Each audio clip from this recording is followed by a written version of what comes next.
Hi, my name is Anubhav Srivastav, and today we are going to talk about 5 things you should know and do about investing in real estate. Firstly, let's look at what do we mean by real estate. We are talking about houses primarily when we talk about real estate in our on our dinner table conversations. But real estate is way beyond that, and it falls into a larger category of assets called real assets. And real estate therefore should include, at the very least, offices, and then it goes into more specialized things like airports, like roads, like power lines, like solar power plants, and so on. So real estate is a much bigger category. The first thing you should know about real estate is that it's beyond homes, which is apartments and houses.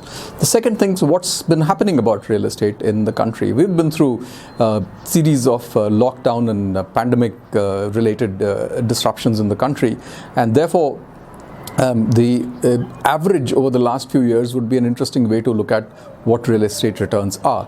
According to Anarock, the return between, and this is again, I must emphasize, average returns between 2018 and 2022 are something like 13% plus. That is the capital appreciation. Now, capital appreciation therefore means that it's around 3%, give or take, on the capital appreciation average over the few years, which includes the jump that we've seen last year. The third thing that we need to know about real estate is it is not just about capital appreciation. What we are talking about is the rental yields. Now, all real assets and real estate gives you a yield, which means there is a return periodically that is coming in from the investment. Now, whether we want to buy it to stay in, or we want to buy it as a buy to rent property, or we want to get into an asset which gives you a rental yield, we must know what that rent is. Now, on the average, home rentals yields have been around 3.2 to 3.9% across major cities. So that's the third important thing to know, that your total returns are inclusive of both capital appreciation and the rental yields per year, because that's how you would look at it. Now, the fourth thing that you therefore must look at is that this number, the appreciation as well as the rental yield, is almost equal to your average inflation rate over these years as well, which means your expectations from real estate should be there. And the purpose that real estate serves in our portfolio therefore is more akin to a safety net as well as a healthy, stable return, but over a longer period of time, should we keep this asset in our books for those periods. Now, yes, you can get lucky. When people are selling, you're buying, and when people are buying, you're selling, so you could get a nice delta out there, but broadly the asset class will give you around that much. But I must again emphasize, this is average.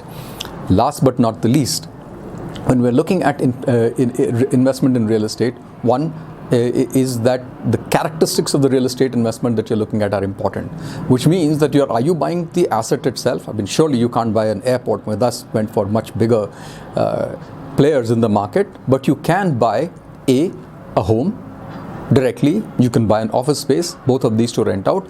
But what you can also do is to invest in things like REITs and InvITs.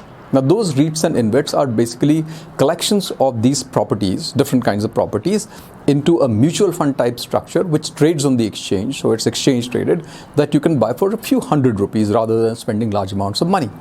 So the last thing that we must remember is that investing in real estate does not mean huge capital commitments. You can get an exposure through one of these exchange traded instruments.